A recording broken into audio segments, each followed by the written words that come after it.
Do we have a topic, Pete? I'm or we're pretty. just going to talk about football, or are we going? Well, I think the timing's pretty good around the Super Bowl, having some background in that particular area. But Because you played for the Seahawks, correct? I played for the Seahawks and the Redskins, and Right. my Redskin experience was much, shall we say, more fruitful. Right. We had 2 Super Bowls, Super Bowl 17 and 18.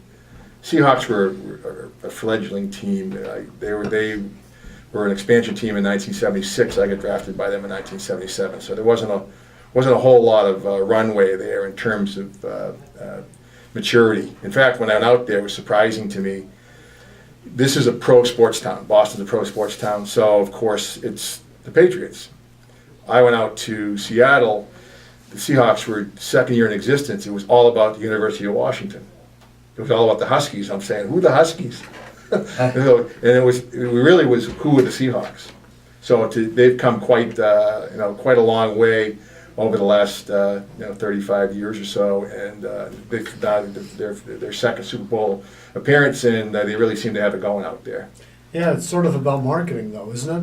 Well, a lot of it's marketing. I think that if you want to talk about marketing, a much bigger picture, it's the National Football League, and the design of the National Football League at the hand of Pete Rozelle. He was the visionary back in the 60s who engineered the merger between the NFL and the AFL, saw television as a great media, the way that this game would evolve, emphasis on consistency, evolution to artificial surfaces, so you can always see the numbers, and always had the vision that this was going to be a game for TV, and we saw it this year, the way that the statistics unfolded. There are a number of NFL games that were actually blacked out because the fan base didn't show up on a local level, but it's become a living room sport.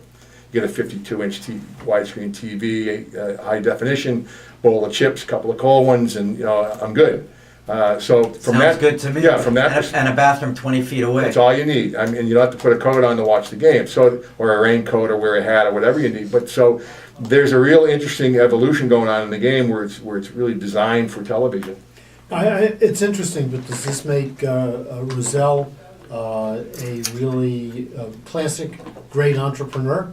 I think Rozelle was a visionary from the perspective that he had to manage the owners who are all egomaniacs. So and get them all to think. Its concept it's called League Think. To actually think as a universal body, think as one. And one of the fundamental elements of the success of the league was shared revenue. And he had to talk to the 4 major television markets, which was Marshall was the owner of the Redskins, owned essentially was a cable network distribution throughout the South for the Redskins. The Mara family in New York market, Hallis in Chicago, and the Reeves in LA. Those are the 4 major television markets. And I think the thing that made the NFL what it is today in its early days, beyond a lot of things that I've already mentioned, was revenue sharing at the television level, allowing the smaller markets to share in the bigger pie. And that created parity. And the whole concept of that game is to create parity amongst the teams where the worst teams get the best benefits.